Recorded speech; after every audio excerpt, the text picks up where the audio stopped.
All right, there's a point to me looking like I'm in a 90s boy band, and that's because Saturday, Baylor and Kansas State should be a blackout at McLean Stadium. This is an emergency episode of Locked On Baylor. You are Locked On Baylor, your daily podcast on the Baylor Bears, part of the Locked On Podcast Network, your team every day. What's going on, everybody? Happy Wednesday or whatever you're watching this. I am Backstreet Boys. That is Boys to Men. I didn't realize how black just is the color that I associate with 90s boy bands, but also the color I associate with very hostile, loud, fun environments in college football. Cam, Baylor has not yet sponsored a blackout. The athletics page is not posted. The football page is not posted it. But the students themselves are uprising to create their own theme for this game, which I do think is admirable. However, the snags here that a lot of folks are bringing up is that the blackout brings back Art Briles. Yeah, that's the silly snag that they bring about. First off, I just like to mention, for those of you not watching on YouTube, Drake is in is that a thermal? Black thermal?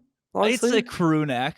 I bought it at H&M. With the chain and the blonde hair and the suspect facial hair. That's what makes it a boy band thing. Suspect. Anyway, I mean, yeah, so I wrote about this on Inside the Bears doing numbers, by the way. Yeah.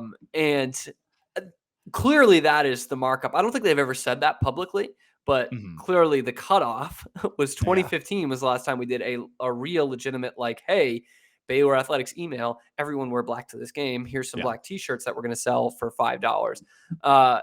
And to me, that is just so silly. Like, I get it in like 2017, 2018, like that was a cloud still really hanging over the program, the university, and whatever. Let's try to back ourselves away from that as much as possible.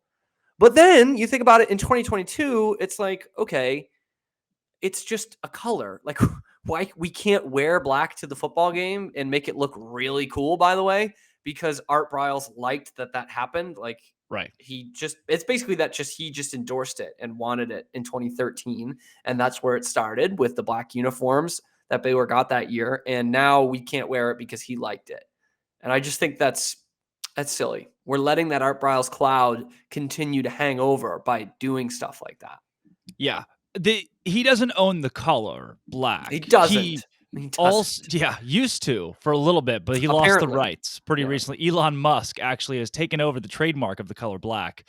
So, I mean, that creates controversy in its own right. But also, he didn't invent the blackout. I've heard people saying that, and it turns out it's generations old. So you wrote this in your article too, which was very good. If you haven't read it, Inside the Bears, Cameron Stewart. Thank you. You wrote there that this is Baylor's opportunity to take back the color black from Art Briles, and make it your own. Yeah, I mean, that's I I probably shouldn't get into the inspiration behind that, but like own that. Just be like, yeah, you know what? It's not our primary color. I know some old heads are upset about that. Right. But it looks badass, to be totally honest with you. It looks fantastic, and you do see it on TV. Maybe doesn't pop on TV like gold does, but for whatever reason, and I was there. I was in this one year where we did the blackout. There's a night game. Everyone went into it. The crowd was just more into it. And maybe it was because it was a bigger game. Sure, we did it twice against Oklahoma, and I think I actually put that we did it against Kansas State in 2014. I think the official blackout game was Oklahoma State. And and then the end of the season, they played Kansas State, wore black, and a lot of people did too. But anyway, it was a big game for sure. But the people got up for that. Yeah. And clearly, it's not even just so much this week of, hey, let's get back to the blackout. It's like, can we just have a good crowd? And like, what are we going to do? And I think that was, I don't know who did the Blackout McLean Twitter page. I don't know who did that. But I think that was probably the mindset behind it. Was like, these were always great. We need some energy into this. We haven't had a home night game in the conference in 2 years. Let's let them know that we are back up. Yeah. Okay. Yeah. It's more like it. Like, let's do this. And if that's what it's going to take to get the crowd in there and to make a great atmosphere for what I said on Twitter today is basically a playoff game. Yeah. Every game going forward is for Baylor. Then that's what we're going to have to do. And it has kind of taken on more of a life than I thought it was going to when I first saw that Twitter account that was made just for this. And Yeah. I mean, unless Baylor Athletics is pushing it out there, even when they do, I mean, we saw how much they went in for the gold out and it didn't really pan out. It didn't work. It just didn't. And so I'm pleasantly surprised to see how much of a life it's taken on social media. I mean, best we can hope for is 70% of the stadium is on board with it and doing it. At most, especially That's if the Baylor problem. doesn't plug it. Yeah, if Baylor doesn't plug it, you're not going to get as much publicity on this. And look, I don't want to make any enemies here. I don't. I think fan engagement tries hard. This is not for a lack of effort whatsoever, but they keep missing.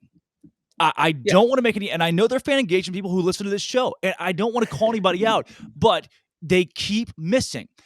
And it's not just me saying that. This isn't my opinion.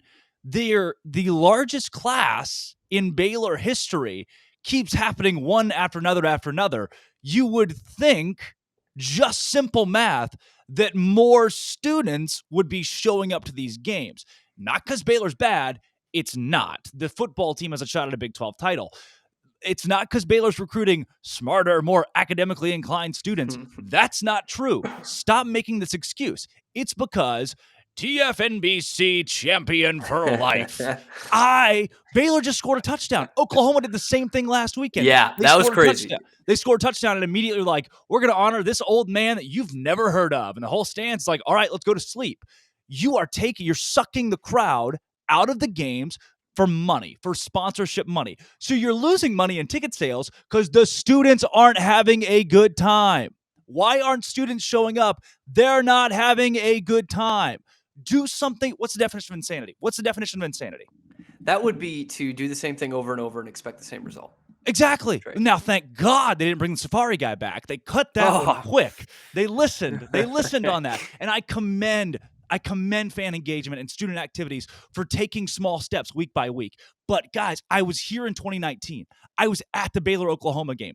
I was Sick'em Jesus and playing the boomer, okay boomer on the Jumbotron and seeing the schooner fall over. People got mad about that because it was badass, because students loved it. That's the best atmosphere I've seen in McLean Stadium. Why? Because you did things that weren't raunchy necessarily, but they were a little badass. And you can do that. It's college football. You can do it. It's not church. That's the next morning.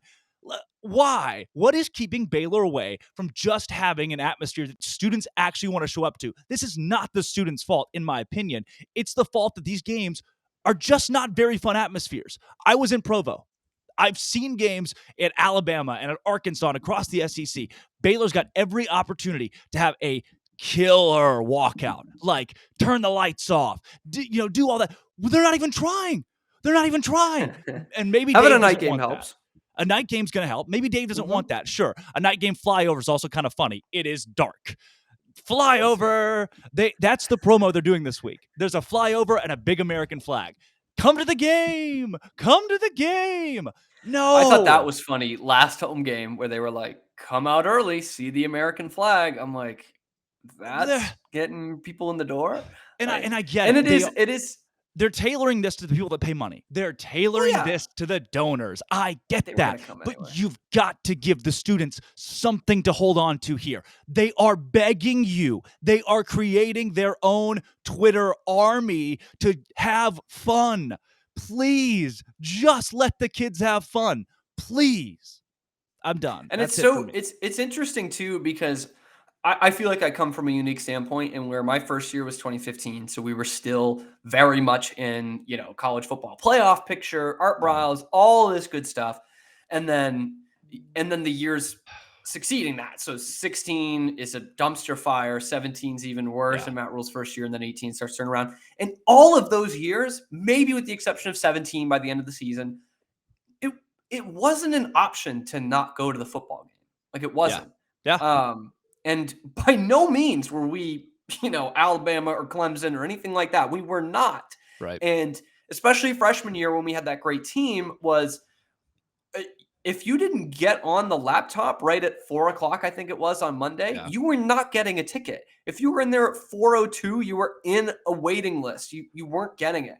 And you would pay $50 from some schmo on Facebook to get it. And I don't know anymore because I'm not a student, but clearly based on the turnout, that is not the case anymore. No. And from what we see on Wednesdays, Baylor Athletics is tweeting out, hey, we've still got some tickets available. And this was not the first time that's happened this year. Right. It just amazes me. I know we haven't been good enough long enough for it to be watered down the way that people say about Alabama. Like, they're just so good, they win every game. What's the point? Right. That cannot be it. So it's just amazing. And again, like I say, I don't know if maybe the student body realizes how big a game this is. Like, we're in this thing with 3 losses. Baylor is in this thing. 2 conference losses. They need, though, to win against Kansas State this Saturday, and you've got it at home. You've got them reeling. You've got Baylor being hot, and you've got a night game finally. Like, this is a humongous test of where we are, not as an athletic department, but from a fan standpoint, I think. Because if you can't sell this one out, I know it's not Texas or Oklahoma. I know it's not. But if you can't sell this one out, from a student perspective, at least, we have some real problems here. Yep.